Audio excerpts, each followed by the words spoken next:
They say the hardest thing in the world is watching the person you love someone else. But they're wrong. The hardest thing is being asked to stand right next to him while he does it. My name is Liam, and tomorrow, I have to put on a tailored black suit. I have to force a smile for the cameras. And I have to hand the wedding rings to Ethan. Ethan, the man I've been secretly, hopelessly in love with for the past 7 years. Tomorrow, I am his best man. But tonight, I am just a man breaking into a million pieces. I keep asking myself how we ended up here. It wasn't supposed to be this way. I close my eyes, and I can still see the exact moment everything started. We were in college. It was raining. He was running late for a lecture, completely soaked, and he practically crashed into my table at the library, spilling a cold cup of coffee all over my laptop. That should have been a disaster. But then he looked at me.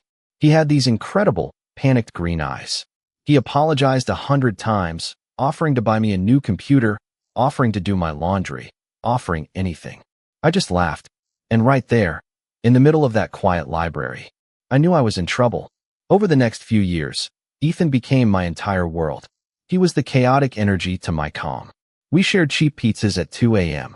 We studied on the floor of his messy apartment. We talked about our dreams, our fears, our futures. I memorized everything about him. The way his nose crinkles when he finds something genuinely funny. The way he unconsciously twists his silver ring when he's nervous. The way his voice drops an octave when he's sleepy. I knew him better than anyone else in the world. He was the sun, and I was perfectly happy just orbiting around him. I really thought we had all the time in the world. I thought one day, he would look at me and finally realize that everything he ever needed was right beside him. But I waited too long. Because 3 years ago, Sarah walked in. Don't get me wrong. Sarah is beautiful. She is kind, smart, and perfect for him on paper. But the day he introduced her to me, I felt the air leave my lungs. Suddenly, the late-night calls stopped.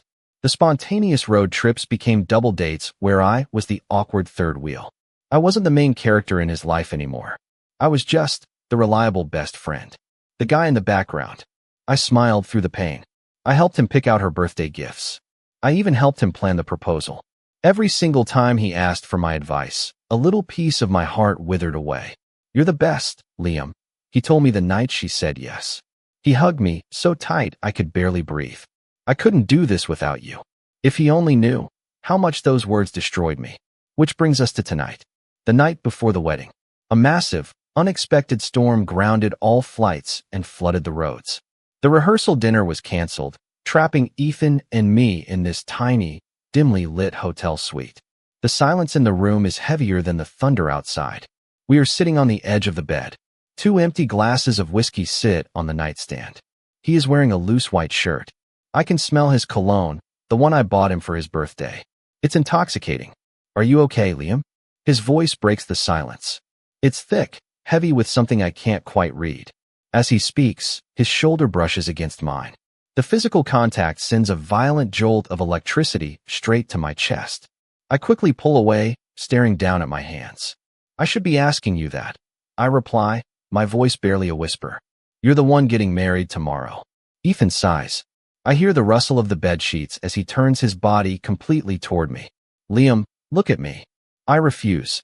If I look at him right now, my walls will crumble. But Ethan doesn't give up. He reaches out.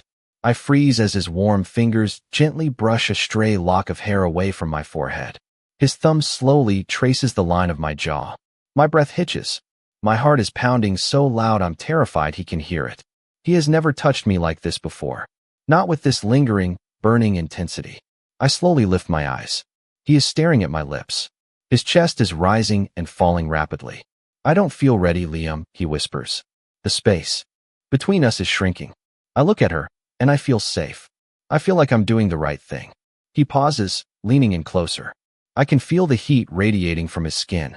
But when I look at you, he trails off. We are mere inches apart. 1 more inch. Just 1 more inch, and he will kiss me. 1 more inch, and the last 7 years of hiding will be over. But the reality of tomorrow comes crashing down on me. I shove him away. I jump to my feet, my chest heaving, tears finally spilling over my eyelashes. Don't, I shout. My voice cracks under the weight of 1,000 unspoken words. Don't do this to me, Ethan. You don't get to look at me like that. You don't get to touch me like that, and then walk down the aisle with her tomorrow. Ethan stands up, looking absolutely terrified. Liam, please, I love you. The words rip out of my throat before I can stop them. The secret is out, bleeding on the floor between us. I have loved you since the very first day we met, and watching you build a beautiful future that I am not part of is killing me. The room starts spinning. I can't breathe. I turn around, blindly grabbing my coat from the chair. I need to run. I need to get out of this room before I completely shatter. I reach for the doorknob, but before my hand can even touch the cold metal, Ethan's hand shoots out and grabs my wrist. His grip is tight, desperate. With a sudden, aggressive pull, he spins me around and slams my back against the heavy wooden door. My coat drops to the floor. I look up, breathless. Ethan's green eyes are dark. There is no hesitation in them anymore. Only a fierce, hungry desperation. You idiot, he breathes heavily, his face hovering right above mine.